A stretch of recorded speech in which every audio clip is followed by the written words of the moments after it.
শত অপমানের পরও নতুন কাকু এবার চন্দ্রকে বাড়িটা নিজের নামে লিখিয়ে দিলে তখন বুবলা নিজের ভুলটা বুঝতে পেরে নতুন কাকুর কাছে হাত জোর করে ক্ষমা চাইলো। হ্যাঁ বন্ধুরা, এমনটা হতে চলেছে আজকের পর্বে। বিস্তারিত জানতে ভিডিওটিতে লাইক দিয়ে চ্যানেলটিকে সাবস্ক্রাইব করে পুরো ভিডিওটি তোমরা দেখতে থাকো। গল্পের শুরুতে আমরা দেখতে পারবো মিটি হঠাৎ করে বলতে লাগলো, নতুন কাকু তুমি সব বিষয়ে আমাদের মাঝখানে ঢুকে পড়বে না, এটা আমার আর আমার মার একান্ত ব্যক্তিগত ব্যাপার। তার মধ্যে তুমি কেন ঢুকছো? বাইরের লোক হয়ে তোমার তো দরকার ছিল না। তখন একথা বলতে কুর্চি বলতে লাগলো, এই মিটি মিটি তুই এভাবে কথা বলতে পারছিস? কি করে নতুন কাকুর সাথে এভাবে কথা বলতে পারছিস? তখন মিটি বলতে লাগলো, আমি তো ভুল কিছু বলিনি। হ্যাঁ আমরা মা মেয়ে কথা বলছি, তার মাঝখানে নতুন কাকু কেন ঢুকে পড়ছি? এখানে তো নতুন কাকুর কোনো কথা বলার রাইট নেই। নতুন তখন অনেক অপমানিত হয় আর বলতে লাগলো, মা আমার ভুল হয়ে গেছে, আমি বুঝতে পারছি।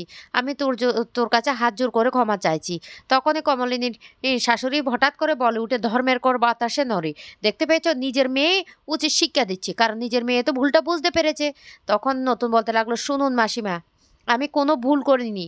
আপনার কাছে আমি কোনো ভুল করিনি। আপনি সব কিছু ভুলে গিয়েছেন, এটা না আপনার একটা অকৃতজ্ঞতা, তাই আপনি আপনার কাছে কোনোদিন ক্ষমা চাইবেন না। হ্যাঁ, আমি ওদের কাছে যদি কোনো ভুল করে থাকি তাহলে আমি ওদের কাছে ক্ষমা চাইবো। ওরা আমার সন্তান তুল্য, এমনকি আমি ওদেরকে নিজের সন্তান হিসেবে মনে করি।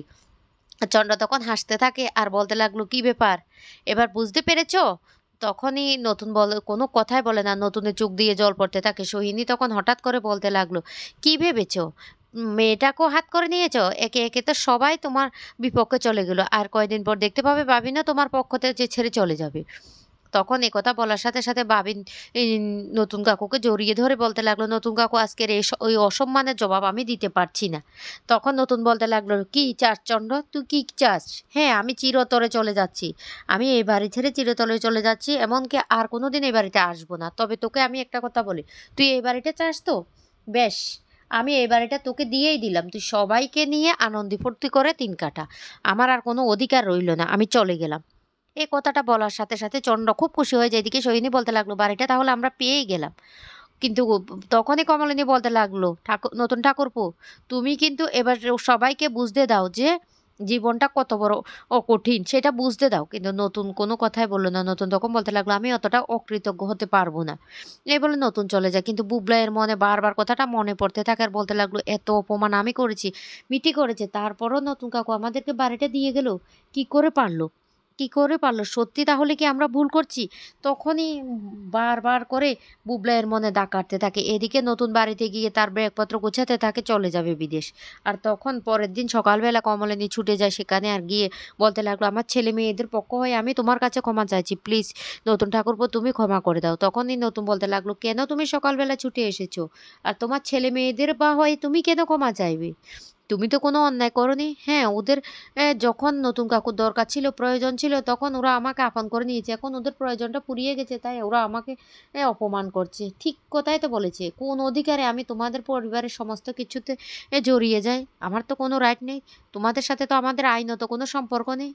আইনত সম্পর্কটা হলো মজবুত সম্পর্ক। আর সেই সম্পর্কটাই যেহেতু নেই, তাহলে মিঠি যে কথাটা বলেছে ভালোই বলেছে। মিঠি নিজের আঙুল দিয়ে বুঝিয়ে দিয়েছে। কারণ আমি শত চেষ্টা করেও তোমাদের কাছ থেকে দূরে সরে আসতে পারিনি, কিন্তু আজকে মিঠির কথায় আমাকে দূরে সরে আসতে হলো। তাই ভালো হয়েছে, তাই আমি না বিদেশ চলে যাব। তখন কমলিনী বলতে লাগলো, সত্যি সত্যি নতুন ঠাকুরপো তুমি আমাদেরকে ছেড়ে চলে যাবে? নতুন তখন বলতে লাগলো, হ্যাঁ বউঠান, আমি সত্যি চলে যাব। কমলিনী তখন খুব কান্না করতে থাকে আর বলতে লাগলো, তুমি পারবে বিদেশ চলে যেতে? তখন নতুন বলতে লাগলো, আমাকে পারতে হবে, আমাদের এই দূরে যাওয়াটা খুব দরকার, খুব দরকার। আমরা যদি একে অপরকে ছেড়ে দূরে চলে যাই তাহলে আমাদের মধ্যে যে ভালোবাসাটা সেটা প্রকাশ পাবে। সত্যি কি আমরা একে অপরকে মিস করব না কি, সেটাই বুঝতে পারবে। কমলিনী দেখো খুব কাঁদতে থাকে। নতুন তখন বলতে লাগলো, কমলিনী তুমি এভাবে কাঁদবে না, তোমার চোখের জল আমাকে দুর্বল করে দেবে। তুমি এইভাবে আমাকে দুর্বল করে দিও না, আমার চলে যাওয়াটা জরুরি। আমি না কথা বলে নিয়েছি, কারণ আমি যে কাজে যুক্ত সেই কাজে কিন্তু আমার কিন্তু দেশ বিদেশে যাওয়াই লাগে। ওরা আমাকে অনেকে ইমেল করেছে, তাই আজকে আমি ওদেরকে উত্তর পাঠিয়ে দিয়েছি। অনেকজনের কাছ থেকে আমি উত্তর পেয়ে গেছি, তাই আমাকে চলে যেতে হবে।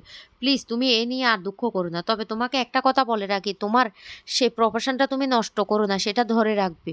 তখন কমলিনী বলতে লাগলো, আমি আর পারবো না। কিসের জন্য আমি সেটা ধরে রাখবো? তখন বলতে লাগলো, তোমার জন্য, তোমার পায়ের তলের মাটিটা শক্ত করতে হবে। এখন যদি পায়ের তলার মাটিটা তুমি শক্ত না করো তাহলে তুমি সমাজে দাঁড়াতে পারবে না। তাই তোমাকে সেই প্রফেশনটা ধরে রাখতে হবে। প্লিজ আমার এই অনুরোধটুকু তুমি অন্তত পক্ষে রাখবে। তখন কমলিনী কাঁদতে থাকে আর নতুন তখন বলতে লাগলো, আমি ভেবেছিলাম তোমার সাথে একসাথে সংসার থাকতে পারবো। কিন্তু হঠাৎ করে চন্দ্র ফিরে আসে। চন্দ্র ফিরে আসার পর ভেবেছিলাম সবকিছু ঠিকঠাক হয়ে যাবে। কিন্তু হঠাৎ করে আবার তোমাদের মধ্যে ডিভোর্সটা হয়ে যায়। তারপরও ভেবেছিলাম দুজনে একসাথে থাকতে পারবে। একসাথে থাকা মানে দুজনে একজন অপরকে বিয়ে করা। এটা কিন্তু নয়। একসাথে সুখে দুঃখে দুজন দুজনার পাশে থাকবো। কিন্তু সেই সুখ দুঃখে পাশে থাকাটাও কারো সহ্য হচ্ছে না। সবাই সেটা নিয়ে আমাদেরকে অনেক কালিমালিপ্ত করেছে। তাই আমি আর চাই না তোমার জীবনে কোনো কালিমা পড়ুক বা আমার জীবনে কোনো কালিমা পড়ুক। তখন খুব কাঁদতে থাকে কমলিনী। নতুন তখন বারবার করে কমলিনীকে বুঝাতে থাকে। এরপর কমলিনী বাড়ি চলে আসে আর এসে কুচিকে বলতে লাগলো, দিদিভাই আমাদের বাড়িতে যা সব জিনিসপত্রগুলো আছে সবগুলো গুছিয়ে দাও। আমি এগুলি দিয়ে দেব। কুচি তখন বলতে লাগলো, নতুন দা যে কেন এই সিদ্ধান্তটা নিল? তবে ভালোই হয়েছে। ও তো একজন মানুষ।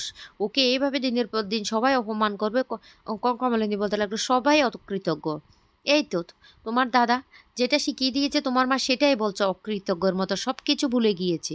আর বুবলাইটা দিন দিন কিভাবে অপমান করছে, তার উপর মিঠিটাও। মিঠি তখন বলতে লাগলো, কেন?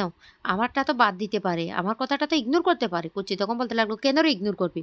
যখন তোকে 2 বছর বয়সে তোর বাবা ফেলে চলে গিয়েছিল তখন থেকে তো এত বড় করেছে। তুই যদিও পারিস ওকে কটু কথা বলতে, কিন্তু তোর নতুন কাকু এতটা অমানুষ নয় যে তোকে ইগনোর করবে। সে তোকে বড্ড ভালোবাসে।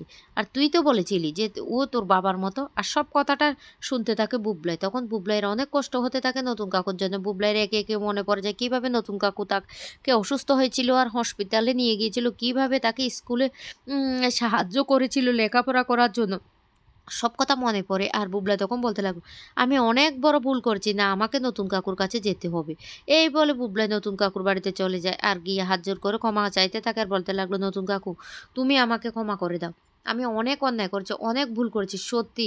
আমি বর্ষার কথায় পরিচিত হয়ে আমি তোমার সাথে অনেক অন্যায় করেছি। তুমি আমাদের জন্য যা করেছো সেই কাজটা কেউ কোনোদিন করবে না।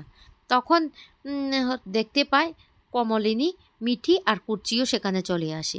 আর বুবলাইকে রীতিমতো দেখে কমলিনী অবাক হয়ে যায়। এদিকে মিঠিও দৌড়ে ছুটে গিয়ে নতুন কাকুকে জড়িয়ে ধরে বলতে লাগলো, নতুন কাকু তুমি আমার বাবার মতো নয়, তুমিই আমার বাবা, আমি তোমাকে বাবা বলে মানি। তুমি আমার বাবা, তুমি আমারকে ক্ষমা করে দাও, মেয়ের এই ভুলটুকু তুমি ক্ষমা করে দাও। তখন এ কথা বলতে নতুন কাকু তখন বলতে লাগলো, কি বলছিস মিঠি? কি বলছিস? মিঠি তখন বলতে লাগলো, হ্যাঁ তুমি আমার বাবা। তখন বলতে লাগলো, আমার মেয়ে কথা কি আমি রাগ করব? তখন বুবলাই আর মিঠি ২ জন বলতে লাগলো, তাহলে তাহলে তুমি বিদেশ যাবে না, আমাদেরকে কথা দাও। তখন নতুন বলতে লাগলো, আমার মিঠিমা যেহেতু বলছে আমি কি আর বিদেশ যেতে পারি?